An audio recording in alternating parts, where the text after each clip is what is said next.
তো আজকে একটা আমরা নতুন চ্যাপ্টার শুরু করতে যাচ্ছি। এর আগে আমরা একটা চ্যাপ্টার শেষ করেছি। আজ থেকে আমরা পড়া শুরু করব চলতরিৎ। তো চলতরিৎ চ্যাপ্টারটার নামটা শুনেই অনেকে ভয় পেয়ে যায়, ভাবে এই চ্যাপ্টারটা খুব কঠিন। কিন্তু এই চ্যাপ্টারটা শুরু করার আগে আমি বলে দিতে চাই যে এই চ্যাপ্টারটা কঠিন নয়, কিন্তু এই চ্যাপ্টারটা খুব ইন্টারেস্টিং।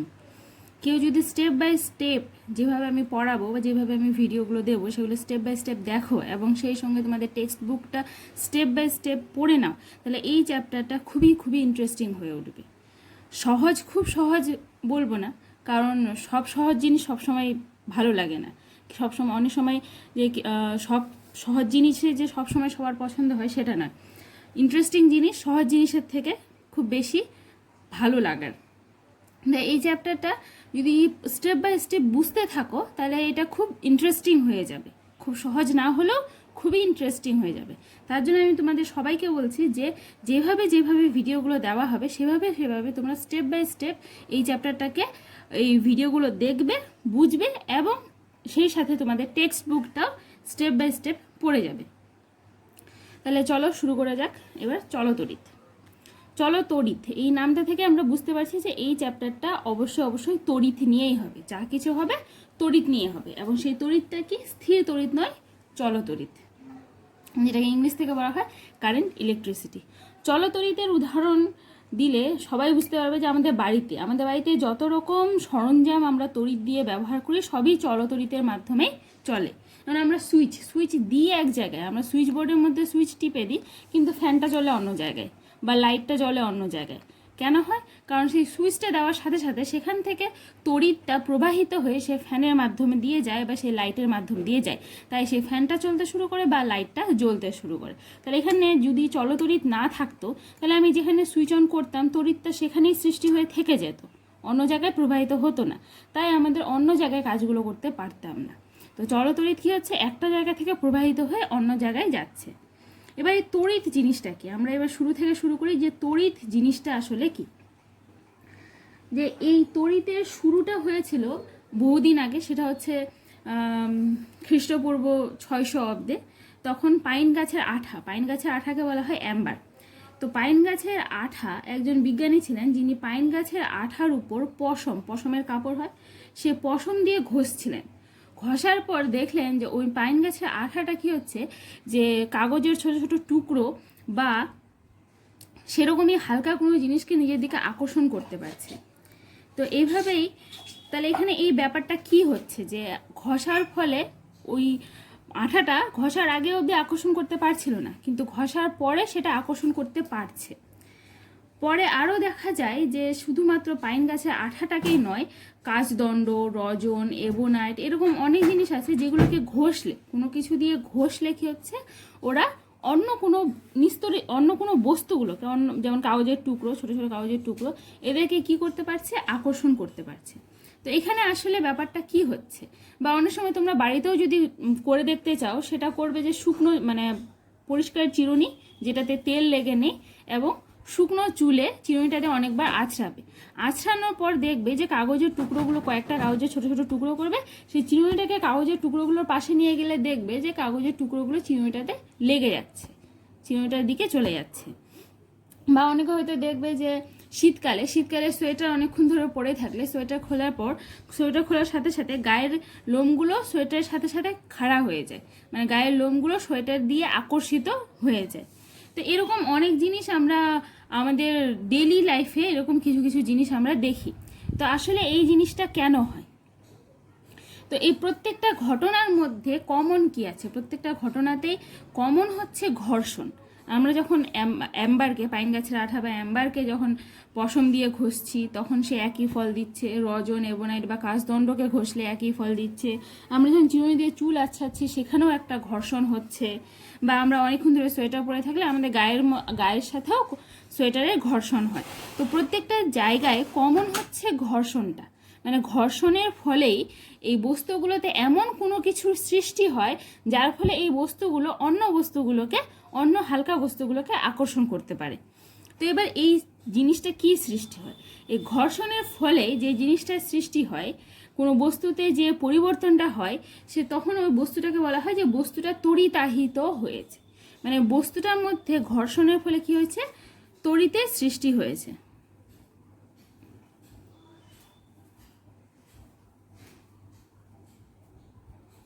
ঘর্ষণের ফলে তড়িতের সৃষ্টি হয়েছে।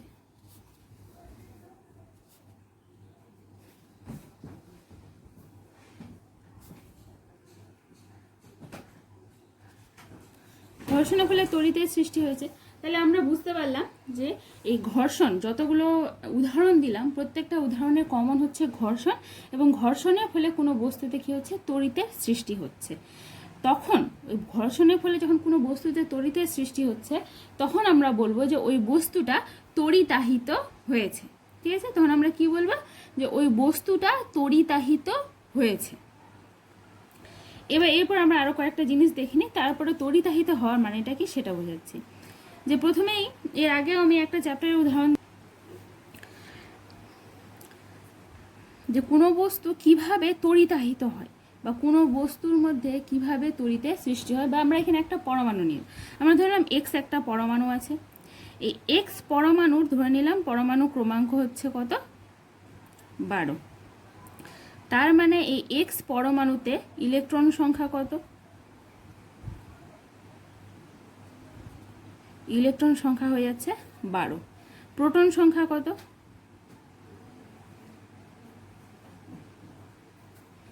প্রোটন সংখ্যা হবে 12। আমরা জানি সাধারণ অবস্থায় যে কোনো পরমাণুতে ইলেকট্রন ও প্রোটন সংখ্যা কি থাকে, সমান থাকে। আর পরমাণু ক্রমাঙ্ক যেটা হয় সেটাই হয় প্রোটন সংখ্যা, সেটাই হয় ইলেকট্রন সংখ্যা।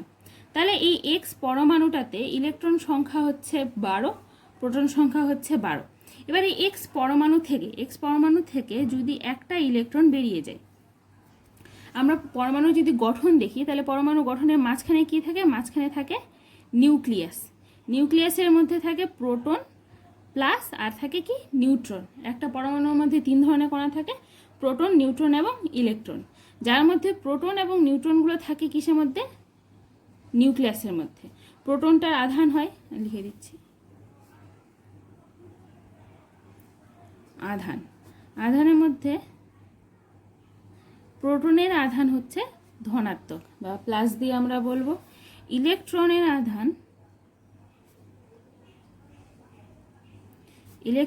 আধান হচ্ছে ঋণাত্মক, যেটাকে আমরা মাইনাস দিয়ে বলি। আর একটা কণা থাকে নিউট্রন, নিউট্রনের কোনো আধান থাকে না, নিউট্রন হয় নিস্তড়িত, আধান কোনো থাকে না, এই জন্য আমি 0 লিখে দিলাম। আর প্রোটন এবং ইলেকট্রন এই দুটো প্লাস মাইনাস হচ্ছে, তো যে কোনো পরমাণুতে যতগুলো প্রোটন থাকবে ঠিক ততগুলো ইলেকট্রন থাকবে। তার জন্য যদি 10টা প্রোটন থাকে তাহলে 10টা কি থাকবে, ইলেকট্রন থাকবে। তাহলে এরকম 10টা প্রোটন 10টা ইলেকট্রন প্লাস মাইনাস 10টা মিলে হয়ে যাচ্ছে 0। মানে সাধারণ অবস্থায় একটা পরমাণু এই জন্যই নিস্তড়িত হচ্ছে। তাহলে যে কোনো পরমাণুর মাঝখানে নিউক্লিয়াসে কি থাকে, প্রোটন আর নিউট্রন থাকে। এই প্রোটন আর এই নিউট্রন এরা কি থাকে, ঠিক মাঝখানে নিউক্লিয়াসের মধ্যে থাকে, প্রোটন নিউট্রন। আর ইলেকট্রনগুলো কি হয়, বাইরে বিভিন্ন কক্ষপথে কি হয়, ঘুরে বেড়ায়।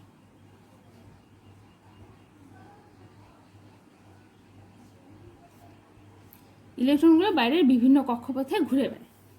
এবার এই পরমাণুটা থেকে যদি আমি কোনো কণাকে আলাদা করতে চাই তাহলে এই গঠন দেখে কি মনে হচ্ছে যে কোন কণাটাকে আলাদা করা সহজ হবে।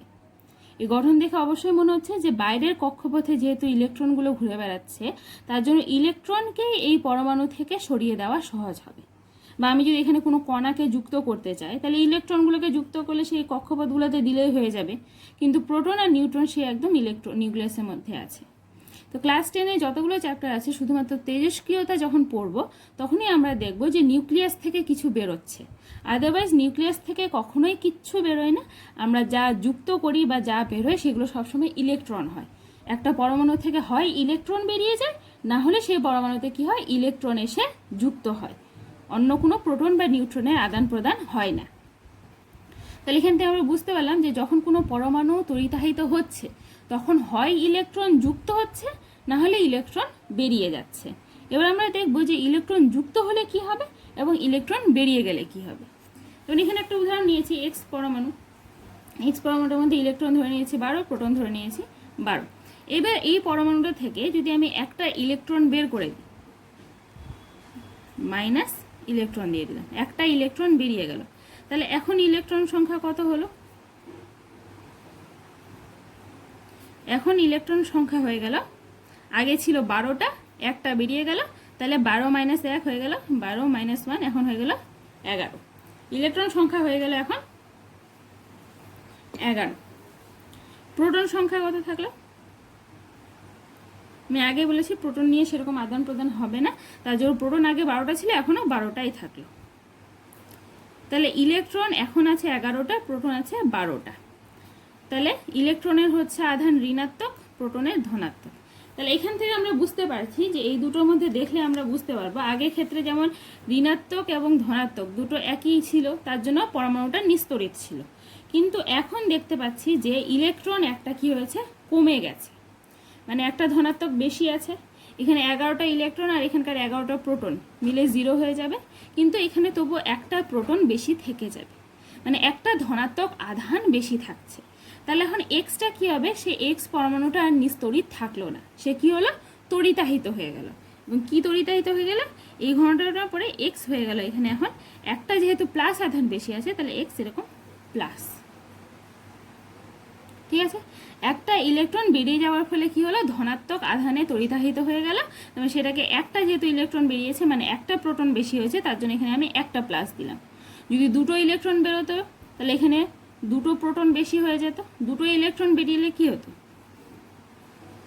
আরেকটা আছে এক্স মাইনাস 2e যদি হতো, তাহলে ইলেকট্রন সংখ্যা হয়ে যেত, ইলেকট্রন সংখ্যা হয়ে যেত 10টা, আর প্রোটন ই থেকে ইলেকট্রন, পি থেকে প্রোটন, প্রোটন সংখ্যা হয়ে যেত 12টা। তাহলে এখানে দুটো প্রোটন বেশি হচ্ছে, তখন আমাদের এক্স এর সংকেতটা হয়ে যেত এক্স 2+। তাহলে এই জিনিসটা বোঝা গেল। এরপর আমরা দেখি যে ইলেকট্রন যুক্ত হলে কি হবে।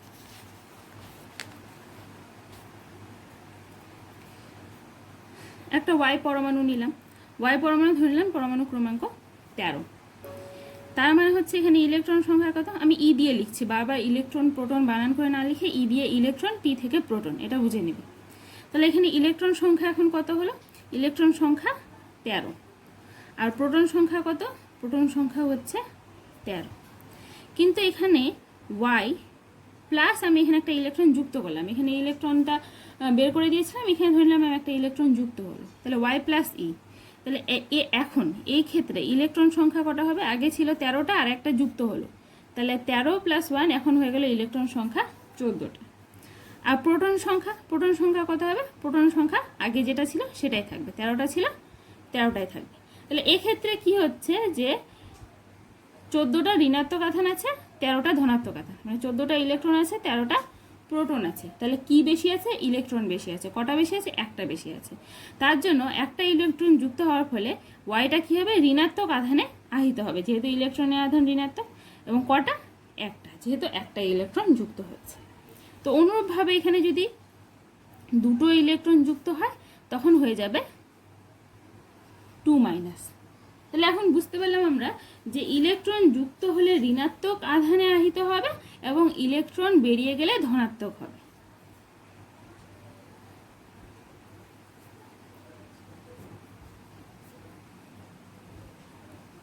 ইলেকট্রন যুক্ত হলে কি হবে, ঋণাত্মক,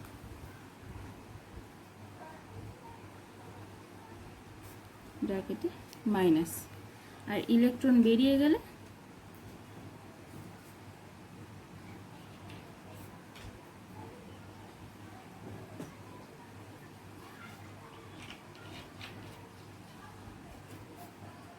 ধনাত্মক, ব্র্যাকেটে প্লাস। তাহলে এখান থেকে আমরা বুঝতে পারলাম যে যখন কোনো পরমাণু বা কোনো একটা পরমাণু বা কোনো অণু বা কোনো বস্তু তড়িতাহিত হচ্ছে, তখন আমরা অবশ্যই বুঝতে পারলাম যে সেখান থেকে হয় ইলেকট্রন বেরিয়ে যাচ্ছে, না হলে ইলেকট্রন যুক্ত হচ্ছে।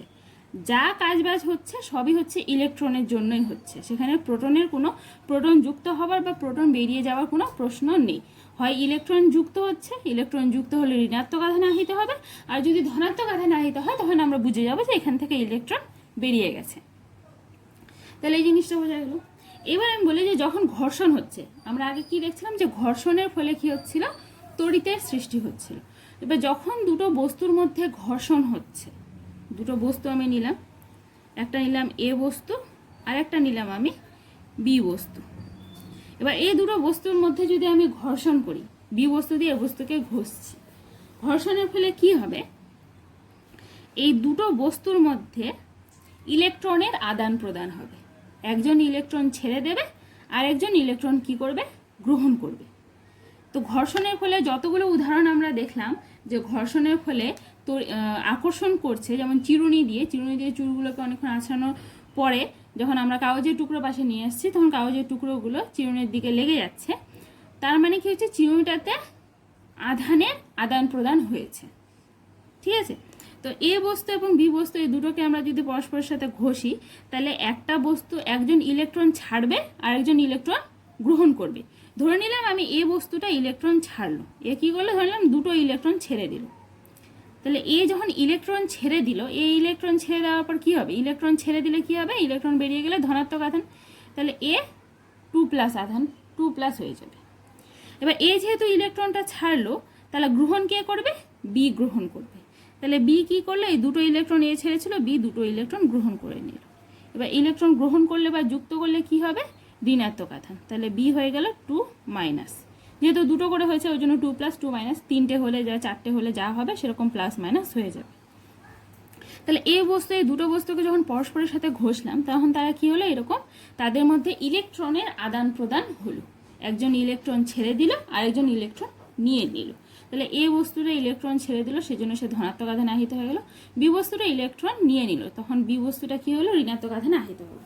এবার এই দুটোকে যদি অন্য কোনো জায়গায় আমরা নিয়ে যাই, তখন কি করবে, এরা হালকা বস্তুগুলোকে, যেহেতু এরা তড়িতাহিত হয়ে গেছে, এ বস্তুটা এবং বি বস্তুটা দুটোই যেহেতু তড়িতাহিত হয়ে গেছে, তখন এই দুটো বস্তুকে কোনো যদি হালকা বস্তুর আমরা আশেপাশে নিয়ে যাই, তখন ওরা কি করবে, হালকা বস্তুগুলোকে নিজের দিকে আকর্ষণ করে নেবে। বা কোনো তড়িতাহিত বস্তুর কাছে যদি নিয়ে যায়, তখন তারা আকর্ষণ বা বিকর্ষণ দুটোই করতে পারে। এই বস্তুকে যদি আমি কোনো ধনাত্মক আধানের কাছে নিয়ে যাই, তাহলে বিকর্ষণ করবে, যদি কোনো ঋণাত্মক আধানের কাছে নিয়ে যাই তাহলে আকর্ষণ করবে, এবং এই বস্তুটাকে যদি কোনো আমি নিস্তড়িত বস্তুর কাছে নিয়ে যাই, তখন কি করবে, এ আকর্ষণ করবে। একই ক্ষেত্রে বি বস্তুর ক্ষেত্রে কি হবে, এখানে আমি লিখে দিচ্ছি।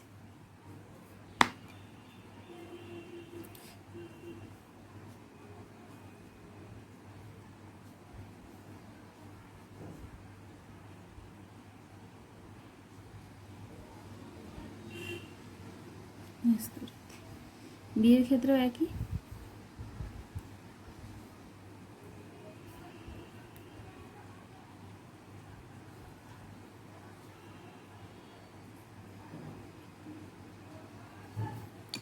তাহলে এই বস্তুটাকে যখন আমি কোনো ধনাত্মক আধানের কাছে নিয়ে যাব, তখন সে কি করবে, বিকর্ষণ করবে, যেহেতু সমজাতীয় আধান বিকর্ষণ করে। ঋণাত্মক আধানের পাশে নিয়ে গেলে কি হবে, আকর্ষণ করবে। আর কোনো নিস্তড়িত বস্তুর কাছে নিয়ে গেলে কি হবে, আকর্ষণ করবে। একই ক্ষেত্রে ধনাত্মক আধানের কাছে নিয়ে আসলে কি হবে, এটা যেহেতু ঋণাত্মক, এটা ধনাত্মক, তাহলে বিপরীত আধান কি করবে, পরস্পরকে আকর্ষণ করবে। তাহলে এখানে হবে আকর্ষণ। ঋণাত্মক আধানের কাছে নিয়ে আসলে কি হবে, এখানে হবে বিকর্ষণ। আর নিস্তড়িত বস্তুর কাছে নিয়ে আসলে এখানে হবে আকর্ষণ। এবার নিস্তড়িত বস্তুকে কিভাবে আকর্ষণ করছে সেটা, ধনাত্মক বি যেহেতু নেগেটিভ, সেজন্য ধনাত্মক আধানের কাছে নিয়ে আসলে আকর্ষণ করবে, ঋণাত্মক আধানের কাছে নিয়ে আসলে সমজাতীয় আধান হয়ে যাবে, বিকর্ষণ করবে, এবং নিস্তড়িত বস্তুর কাছে নিয়ে গেলে কী হবে, আকর্ষণ করবে। এবার এই আধানগুলো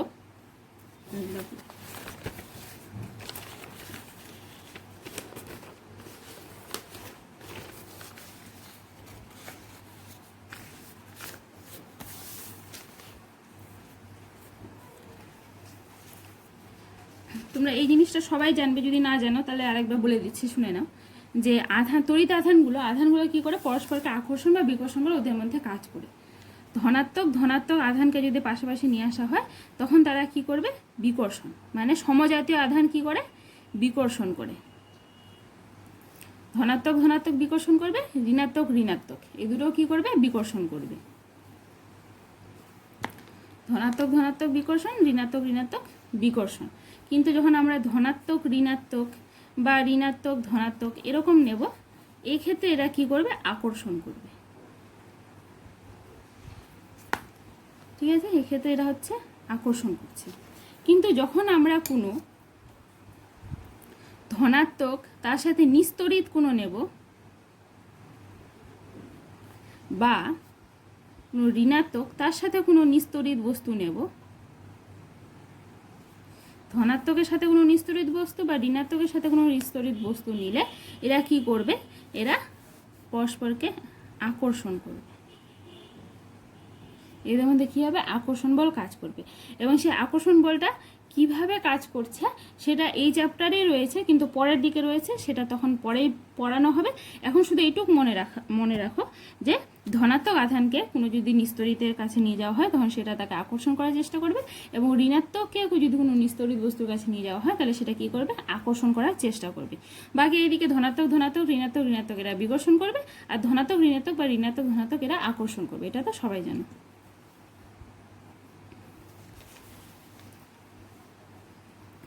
তাহলে এতক্ষণ অবধি আমাদের এইসব পড়া হয়ে গেল যে ঘর্ষণ যখন করছি, ঘর্ষণের ফলে কেন নিস্তড়িত বস্তুগুলোকে আকর্ষণ করছে, কারণ তার মধ্যে একটা তড়িতের সৃষ্টি হচ্ছে। এবার এখানে একটা জিনিস দেখতে হবে যে এখানে যে তড়িৎটার সৃষ্টি হয়েছিল, যেমন ধরুন চুলের সাথে চিরুনিতে চুল আছড়ানোর ফলে আমাদের চুলেও তড়িতের সৃষ্টি হয়েছিল, চিরুনিতেও তড়িতের সৃষ্টি হয়েছিল। এবার ওই তড়িৎটা চিরুনিতে সৃষ্টি হওয়ার পর সেটাকে অন্য কোথাও গেছে, যায়নি। সৃষ্টি হওয়ার পর কিসে ছিল, ওই চিরুনিতেই ছিল। এবার এই যে যেখানটায় তড়িৎগুলোর সৃষ্টি হচ্ছে সেখানেই যদি সেই তড়িৎটা থেকে যায় তখন সেই তড়িৎকে আমরা কি বলবো, স্থির তড়িৎ। স্থির তড়িৎ। যেখানে তড়িতের সৃষ্টি হচ্ছে সেখানেই যদি ওই তড়িৎটা থেকে যায়, সেটা যদি অন্য কোথাও না যায় তখন সেটাকে আমরা বলবো স্থির তড়িৎ। এবার যেখানে তড়িতের সৃষ্টি হচ্ছে সেটা যদি সেখান থেকে প্রবাহিত হয়ে অন্য কোথাও যায় তখন আমরা সেটাকে বলবো চলতড়িৎ। যেমন ঘর্ষণের ফলে যতগুলো তড়িতের সৃষ্টি হচ্ছে সেগুলো সবই স্থির তড়িৎ। কিন্তু চলতড়িতের উদাহরণ হচ্ছে যেমন আমাদের বাড়িতে যত তড়িৎ দিয়ে আমরা যত জিনিস ব্যবহার করি প্রত্যেকটা ক্ষেত্রে কী হয়, চলতড়িৎই কাজ করছে। যেমন প্রথমে আমি উদাহরণ বললাম যে আমরা সুইচটা একটা জায়গায় অন করছি, আমরা সুইচ বোর্ডে সুইচটা অন করে দিচ্ছি, কিন্তু পাখাটা ঘুরছে আমাদের অন্য জায়গায়। তাহলে কি হচ্ছে, সুইচ বোর্ডে সুইচটা অন করার ফলে সেখান থেকে তড়িৎটা প্রবাহিত হয়ে সেই পাখার মধ্য দিয়ে যাচ্ছে, তার জন্য পাখা তড়িৎ পাচ্ছে এবং পাখা ঘুরছে। তাহলে সেখানে এই উদাহরণটা কি হচ্ছে, এটা হচ্ছে চলতড়িতের উদাহরণ। বা আমরা বিয়ে বাড়িতে জেনারেটর ব্যবহার করি, তো জেনারেটরে সেখানে একটা জায়গায় জেনারেটরটা চলছে, সেখানে তড়িতের সৃষ্টি হচ্ছে, কিন্তু আলো সারা বাড়িতে ছড়িয়ে পড়ছে। কেন পড়ছে, কারণ তড়িৎটা সেই জেনারেটরের সৃষ্টি হওয়ার পর সেটা যেখানে যেখানে কোনো প্রবাহী তার থাকবে প্রত্যেকটা প্রবাহী তার দিয়ে সেটা কি হবে, প্রবাহিত হবে। মানে একটা জায়গায় সৃষ্টি হয়ে সে যেদিকে যেদিকে রাস্তা পাবে প্রত্যেক দিকে চলে যাবে। তাহলে সেই তড়িৎটাকে আমরা কি বলবো, চলতড়িৎ। তাহলে স্থির তড়িৎ এবং চলতড়িতের মধ্যে পার্থক্য বোঝা গেল।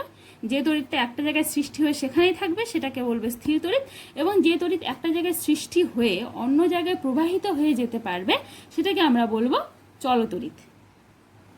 এবার এই চ্যাপ্টারে সবই চলতড়িৎ দিয়ে আমরা পড়ব। তার আগে আমাদের কয়েকটা জিনিস আগে জানতে হবে। চলতড়িতের আসল পড়াটা শুরু করার আগে আমাদেরকে কয়েকটা সূত্র বা কয়েকটা বিষয় সম্বন্ধে জেনে নিতে হবে। যেমন কুলম্বের সূত্র জানতে হবে, তড়িৎ বিভব জানতে হবে, তারপরে হচ্ছে বিভব পার্থক্য জানতে হবে। এই জিনিসগুলো আমাদেরকে জেনে নিতে হবে। তো প্রথমে আমরা শুরু করি কুলম্বের সূত্র দিয়ে। এবার আমরা এর আগে দেখলাম যে এখানে আমি বললাম যে ধনাত্মক ধনাত্মক বিকর্ষণ করবে, ঋণাত্মক ঋণাত্মক বিকর্ষণ, ধনাত্মক ঋণাত্মক আকর্ষণ বা ঋণাত্মক ধনাত্মক আকর্ষণ। এবার কুলম্বের সূত্র দিয়ে আমরা জানতে পারবো যে এই যে আকর্ষণ এবং বিকর্ষণ বলটা আমরা পাচ্ছি সেটা কত পরিমাণে পাচ্ছি। তো বুঝতে পারলাম যে ধনাত্মক ধনাত্মক বিকর্ষণ করবে, ঋণাত্মক ঋণাত্মক বিকর্ষণ করবে, ধনাত্মক ঋণাত্মক আকর্ষণ করবে। এই জিনিসগুলোকে আমরা বুঝতে পারলাম। কিন্তু এই যে আকর্ষণ বা বিকর্ষণ বলের মানটা রয়েছে সেটা কীরকম, কতটা বেশি বা কতটা কম, সেই জিনিসটা আমরা জানতে পারবো কুলম্বের সূত্র থেকে। এবার কুলম্বের সূত্র থেকে আমরা কি করে জানতে পারবো সেটা এখন আমরা দেখি। যে আমরা ধরে নিলাম যে প্রথমে আমরা ধরে নিলাম কুলম্বের সূত্রে প্রথমে বলেছে যে দুটি স্থির বিন্দু আধানের মধ্যে, কুলম্বের সূত্রটা আমি লিখে নিই একটু। কুলম্বের সূত্রটা এখানে লেখা হয়ে গেছে। তো কুলম্বের সূত্রতে কি বলছে, যে দুটি বিন্দু তড়িতাধানের মধ্যে আকর্ষণ বা বিকর্ষণ বল আধান দুটির মানের গুণফলের সমানুপাতিক এবং আধান দুটির মাঝের দূরত্বের বর্গের ব্যস্তানুপাতিক। এবার আমরা একটা ছবি আঁকি। ধরে নিলাম আমরা দুটি বিন্দু আধান নিলাম Q1, এখানে একটা বিন্দু আধান নিলাম আমি Q2। এই দুটো আধান ধনাত্মক না ঋণাত্মক আমি জানি না, যাই হোক ধনাত্মক ধনাত্মক হলে বিকর্ষণ করবে, ঋণাত্মক ঋণাত্মক হলে বিকর্ষণ করবে, ধনাত্মক ঋণাত্মক হলে আকর্ষণ করবে। যাই হোক না কেন, বলের মানটা, যে বলে ওরা আকর্ষণ বা যে বলে ওরা বিকর্ষণ করবে, বলের মানটা প্রত্যেক ক্ষেত্রে সমান হবে। তাহলে এখানে আমরা দেখি বা বলের মানটা বের করি। তাহলে Q1 Q2 দুটো আমি বিন্দু আধান নিয়েছি এবং এদের মধ্যবর্তী দূরত্বটাকে আমি ধরে নিলাম R অক্ষর দিয়ে বললাম, এখান থেকে এই অবধি এই মধ্যবর্তী দূরত্বটাকে আমি কি অক্ষর দিয়ে বলছি, R অক্ষর দিয়ে বলছি। এবার কি বলেছে, যে দুটি বিন্দু তড়িতাধানের মধ্যে আকর্ষণ বা বিকর্ষণ বল আধান দুটির পরিমাণের গুণফলের সমানুপাতিক। আমি ধরে নিলাম এদের মধ্যবর্তী যে বলটা রয়েছে সেটা হচ্ছে F সমান সমান বল, এদের মধ্যবর্তী যে আকর্ষণ বা বিকর্ষণ বলটা রয়েছে সেটা F। তাহলে এই F কি বলছে, এই আধান দুটোর পরিমাণের গুণফলের সমানুপাতিক। তাহলে আধান দুটো পরিমাণ কত, Q1 এবং Q2। তাহলে Q1 Q2 গুণফল কত হচ্ছে, Q1 Q2 গুণফল এটা। তাহলে কি বলেছে, এই বলটা এই দুটোর গুণফলের সমানুপাতিক, মানে F সমানুপাতিক Q1 Q2। সমানুপাতিক কখন বলবো আমরা, যখন কোনো একটা জিনিস বাড়লে অপর জিনিসটাও বাড়বে, তখন সেটাকে আমরা সমানুপাতিক বলবো। যেমন এখানটায় আমি যদি Q1 এর মান বাড়াই তাহলে কি হবে, এই দুটোর মধ্যে আকর্ষণ বা বিকর্ষণ বলটা বাড়বে। যদি আমি Q2 এর মান বাড়াই তাহলেও এদের মধ্যে কি হবে, আকর্ষণ বা বিকর্ষণ বলটা বাড়বে। তাহলে আমি দুটোরই মান যদি বাড়াই তাও হবে, এদের মান যদি আমি কমাই তাহলে বলটা কি হবে, কমে যাবে। তো যখন একটা জিনিস বাড়ালে আরেকটা জিনিস বাড়বে, আরেকটা জিনিস একটা জিনিস কমালে আরেকটা জিনিসও কমে যাবে, তখন তাদের মধ্যে সম্পর্কটাকে আমরা বলবো সমানুপাতিক সম্পর্ক। তো এখানে এই আকর্ষণ বা বিকর্ষণ বল এবং আধান দুটো পরিমাণের মধ্যে সম্পর্কটা হচ্ছে সমানুপাতিক। মানে এদের মধ্যে আমি এই দুটোকেই এদের মধ্যে কোনো একটাকে বা দুটোকে যদি বাড়াই তাহলে এটাও বাড়বে, এটা কমালে এটাও কমবে। তাহলে কি হচ্ছে, তাহলে এখানে ওটা বলেছে যে এই দুটোর মানের সমানুপাতিক, এবং বলেছে এদের মধ্যবর্তী দূরত্বের বর্গের ব্যস্তানুপাতিক। তাহলে এদের মধ্যবর্তী দূরত্ব কত, আর এর বর্গ মানে কত হচ্ছে স্কোয়ার। তাহলে কি বলেছে, এর হচ্ছে ব্যস্তানুপাতিক। তাহলে ব্যস্তানুপাতিকটা কিভাবে লেখা হয়, F সমানুপাতিক দিয়ে 1/r²। তাহলে মধ্যবর্তী দূরত্বের আর তার বর্গের ব্যস্তানুপাতিক।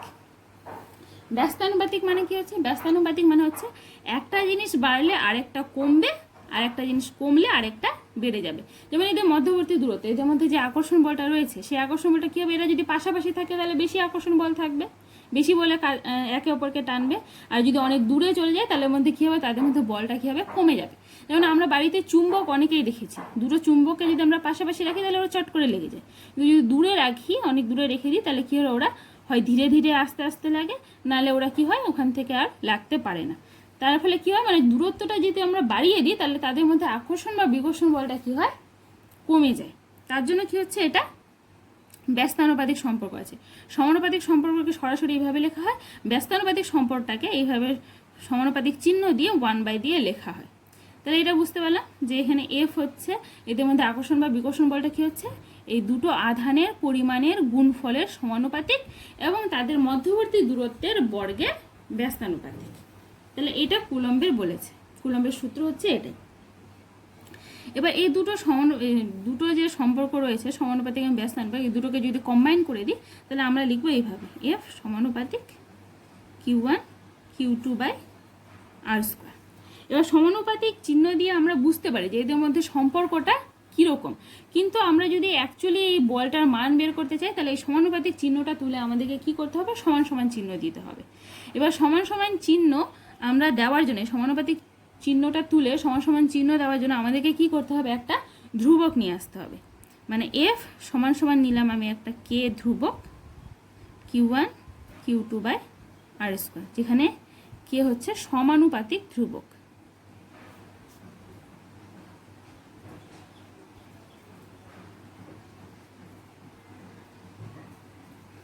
তাহলে এটাই হচ্ছে আমাদের কুলম্বের সূত্রের আসল ফর্মুলা। এই ফর্মুলাটার সাহায্যে আমরা কি করতে পারবো, দুটো বিন্দু আধানের পরিমাণ যদি আমাদের জানা থাকে এবং তাদের যদি মধ্যবর্তী দূরত্বটা আমাদের জানা থাকে, তাহলে তাদের মধ্যে কি পরিমাণে আকর্ষণ বা বিকর্ষণ বল কাজ করছে সেটা আমরা এই সূত্রের সাহায্যে বের করে নিতে পারবো।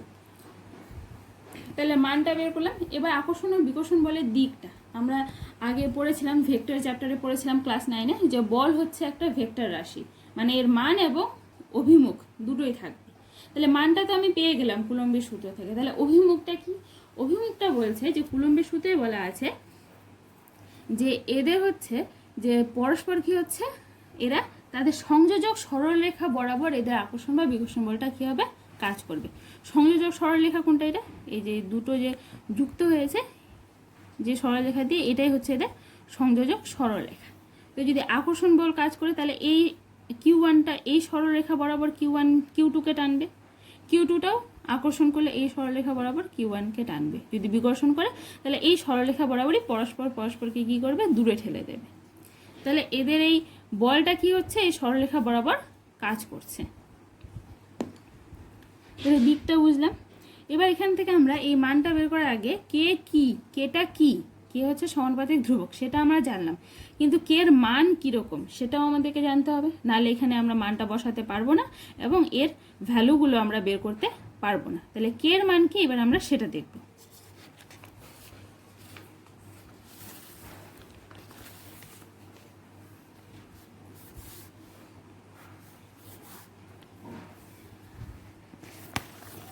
কে এর মানটা দেখার আগে আরেকটা জিনিস বলে নিই, যে কে এর মানটা কি কি বিষয়ের উপর নির্ভর করছে। কে এর মানটা সেটা হচ্ছে দুটো বিষয়ের উপর নির্ভর করছে। একটা বিষয় হচ্ছে মাধ্যমের প্রকৃতি,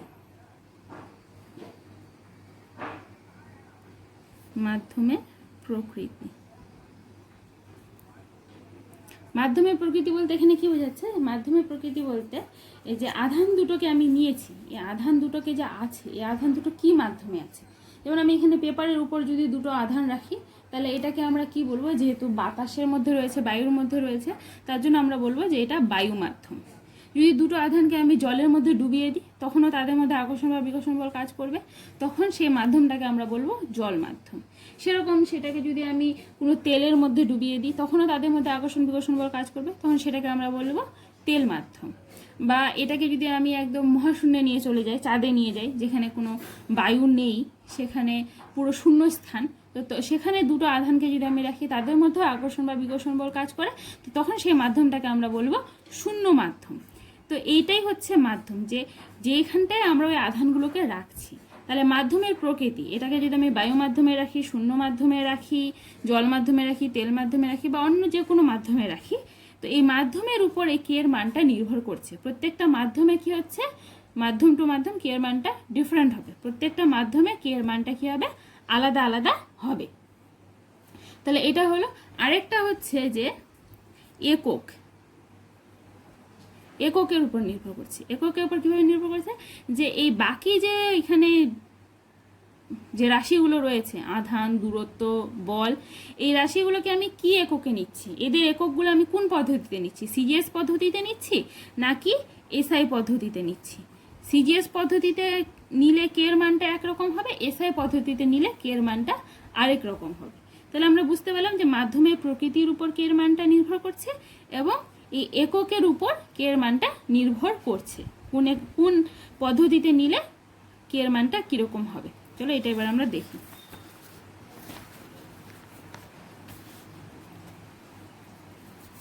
তো এখানে আমি প্রথমে এককটা দেখি। এককটা দেখার জন্য অবশ্যই আমরা এককটা সবসময় কি দেখব, দুটো মাধ্যমে দেখব। একটা হচ্ছে সিজিএস আর একটা হচ্ছে এসআই।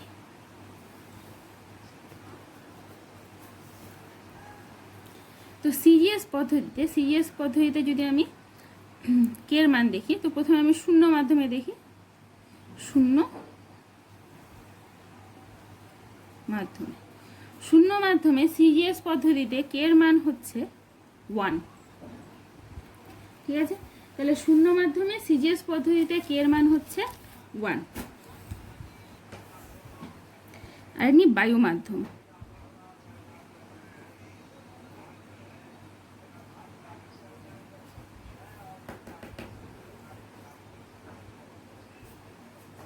আর নিচ্ছে বায়ু মাধ্যম। বায়ু মাধ্যমে কে এর মান কত হচ্ছে? বায়ু মাধ্যমে সাধারণ উষ্ণতায় কে এর মান হবে 1.000528। এই মানটা তোমাদের মনে রাখার প্রয়োজন নেই। এই দুটো আমি কেন লিখলাম? এই দুটো এই জন্যই লিখলাম যে যেহেতু এই দুটোর মধ্যে খুব বেশি পার্থক্য নেই, বায়ু মাধ্যমে হচ্ছে এরকম এবং শূন্য মাধ্যম হচ্ছে এরকম, এই জন্য বায়ু এবং শূন্য এই দুটো মাধ্যমেই আমরা কে এর মানটা কত নিব? কে এর সমান সমান নিব 1। ঠিক আছে, বায়ু মাধ্যমে আমরা 1 নেব, শূন্য মাধ্যমে আমরা কে এর মানটা 1 নিব সিজিএস পদ্ধতিতে।